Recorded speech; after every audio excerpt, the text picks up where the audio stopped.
Hello everyone, देखिए अब question number 4। देखो इसमें क्या कहता है, then an archer stretches her bow while taking aim at the target. मतलब क्या कह रहा है, आर्चर तो समझ गए धनुषधारी जो होता है, जो धनुष चलाने वाला होता है, धनुष्मान। एन आर्चर स्ट्रेचेस हर बो, बो मतलब समझ गए उसका धनुष, स्ट्रेच करता है वो, while taking an aim at the target. She then releases the arrow, arrow तीर को रिलीज करता है, which begins to move towards the target. ये सब आपको पता है। कोई भी जो जैसे धनुष ये मैंने यहाँ पर बनाया है, ठीक है, ये धनुष बनाया है, ये सिंपल बो है आपका, ठीक है। अब यहाँ पर क्या हुआ, इस बो को स्ट्रेच किया, इसकी स्ट्रिंग जो है वो भी स्ट्रेच करी, तो इसकी क्या हो गई, चेंज, शेप हो गई चेंज, है ना, क्लियर। और ये भी होता है, ये एरो जब हम रिलीज़ करेंगे स्ट्रेच करने के बाद इस स्ट्रिंग को या इस बो को, तो क्या होगा, ये आगे मूव करेगा। ये इतनी बात तो पता ही है आपको, है ना, यही बात बोल रहा है वो कि स्ट्रेच करेंगे बो को, तो ऑब्वियस बात है जब उसने रिलीज़ करी एरो को, तो वो अपने टारगेट की तरफ मूव करेगा। तो कह रहा है based on this information fill up the gaps in the following statement using the following terms. तो जैसे ये कुछ टर्म्स लिख दी उसने, muscular, contact, non contact, gravity, friction, shape, attraction, इनमें से आपको चूज़ करना है इन 4 फिल इन द ब्लैंक्स के लिए, ठीक है। तो देखो जरा क्या कह रहा है, ए पार्ट में कहता है to stretch the bow the archer applies a force that causes a change in its. बताओ क्या हुआ, जब आर्कर ने क्या किया, फोर्स अप्लाई करी स्ट्रेच द बो करने के लिए, तो क्या हुआ, उसकी शेप चेंज हो गई। पहले ऐसी शेप थी, अब ऐसी शेप हो गई, ठीक है ना। ये स्ट्रिंग मैंने ऐसे स्ट्रेच करता हुआ यहाँ पर दिखाया है इस तरीके से, है ना, ठीक है। तो ये क्या लिखोगे आप यहाँ पर, इन इट्स शेप। तो ये वाला हमने ओके कर दिया, यहाँ पर शेप लिख देंगे, सिंपल, ठीक है। टिक मार्क भी करते रहना ऊपर, जो यूज़ हो जाएगा उसको दोबारा यूज़ नहीं करेंगे। बी पार्ट में क्या कह रहे हैं, the force applied by the archer to stretch the bow is an example of. जो फोर्स अप्लाई करी आर्कर ने, जो बो को स्ट्रेच किया, वो किसका एग्जाम्पल है, is an example of dash force. बताओ, सोचो किस फोर्स का एग्जाम्पल है। तो क्या आएगा इसमें, बताओ, मस्कुलर। देखो ऑब्वियस ही बात है, उसने जब फोर्स अप्लाई करी और बो को स्ट्रेच किया, ठीक है, तो जैसे ये यहाँ पर गर्ल है, इसने यहाँ पर क्या किया, ये इसको क्या किया, स्ट्रेच किया, तो ऑब्वियस ही बात है उसको क्या यूज़ करनी पड़ी, अपनी मस्कुलर फोर्स, है ना। तो ये जो फोर्स है किसका एग्जाम्पल हो गया हमारे पास, ठीक है। बताओ, the force applied by the archer to stretch the bow is an example of, क्या आएगा बताओ, मस्कुलर आएगा, क्या आएगा, मस्कुलर, ठीक है ना, मस्कुलर फोर्स ही तो लगा रहे हैं, ठीक, क्लियर।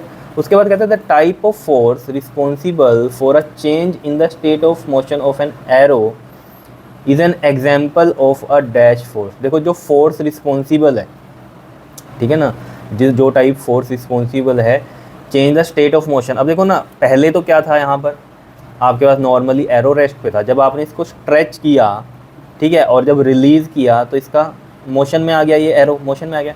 तो वो कह रहे हैं कौन सी फोर्स रिस्पॉन्सिबल है।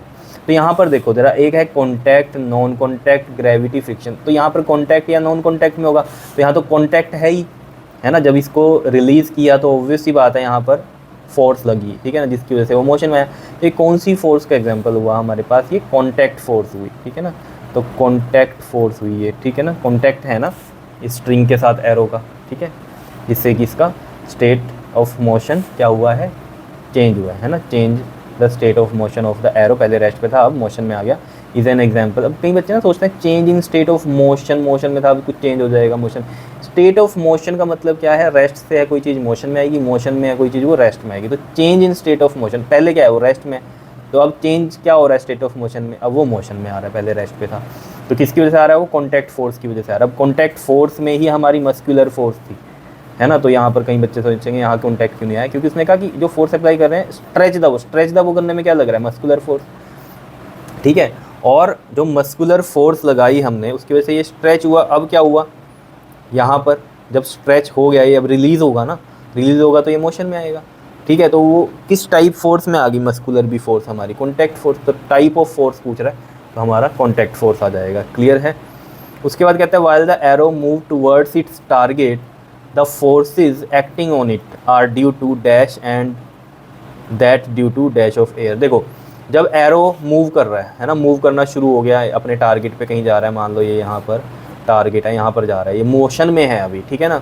तो अब कह रहा है वाइल इन मोशन, क्या ना, while the arrow moves towards its target, जब वो मूव कर रहा है, चल पड़ा वो यहाँ से, ठीक है, तब क्या उस पर फोर्स कौन सी एक्ट कर रही है, ठीक है। The force acting on it are due to, देखो एक चीज़ समझो, जब एरो ऐसे हवा में अब ऐसे चल रहा है ना, आगे की तरफ चल रहा है, ये एरो है और ये ऐसे अब चल रहा है टारगेट की तरफ, तो इसके ऊपर कौन कौन सी फोर्स लग रही है? देखो जब ये ऐसे हवा में ऐसे चल रहा है तो एक तो ग्रेविटेशनल फोर्स लग रही है, ग्रेविटी वाली, ठीक है। अर्थ अपनी तरफ भी तो पुल करेगी ना इसको, अगर इसकी स्पीड कम हो तो वो ज़्यादा थोड़ी देर में नीचे ही गिरेगा अगर टारगेट तक ना पहुंचा, ठीक है। लेकिन समझो ऐसे बीच वाला पार्ट समझो धनुष से छोड़ दिया गया ये और अब ऐसे मूव कर रहा है, तो इस पर कौन कौन सी फोर्सेज लग रही हैं?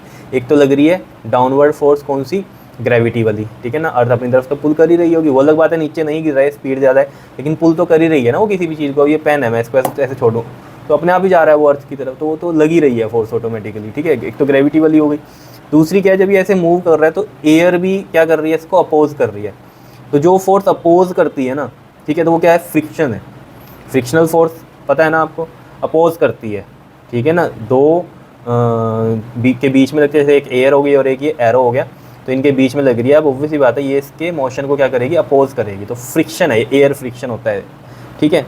तो यहाँ पर वही पूछ रहा है कि जो फोर्सेज एक्ट कर रही है वो किसकी वजह से लग रही है, तो एक तो कौन सी लग रही है हमारी ग्रेविटेशनल फोर्स, वो क्या है? अर्थ की वजह से जो लग रही है ना, तो उससे क्या बोलते हैं हम? ग्रेविटी, ठीक है ना। अब ग्रेविटेशनल फोर्स तो हर जगह है, लेकिन जो अर्थ की वजह से लगती है उसे हम क्या बोलते हैं? ग्रेविटी, ठीक है ना। तो ग्रेविटी की वजह से जो फोर्स लग रही है, तो यहाँ लिखेंगे हम, एक तो हो गया ग्रेविटी, दूसरा ड्यू टू द, बताओ, फ्रिक्शन, ठीक है ना। एयर की वजह से लग रहा है, due to the friction of air, ठीक है ना। दो फोर्सेज एक्ट कर रही है, तो ये हो गया हमारे पास, तो फ्रिक्शन और ये ग्रेविटी आ गया हमारे पास। क्या इतनी बात क्लियर है या नहीं है? तो देख लो यहाँ पर कितने हो गए हमारे, ये शेप का हो गया ये, ठीक है। मस्कुलर यहाँ आ गया, कॉन्टैक्ट यहाँ आ गया और ग्रेविटी फ्रिक्शन यहाँ पर आ गया। तो नॉन कॉन्टैक्ट यूज़ नहीं हुआ और अट्रैक्शन यूज़ नहीं हुआ कहीं पर, ठीक है। तो ये चीज़ ध्यान रखनी है, ये मत सोचना कि सब कुछ यूज़ होना है। अब है ही जब इतने ब्लैंक्स तो इतने ही यूज़ होंगे। क्लियर है? इतनी बात बता दो, समझ में आ गया क्वेश्चन? बिल्कुल ईजी था। ओके जी, थैंक यू।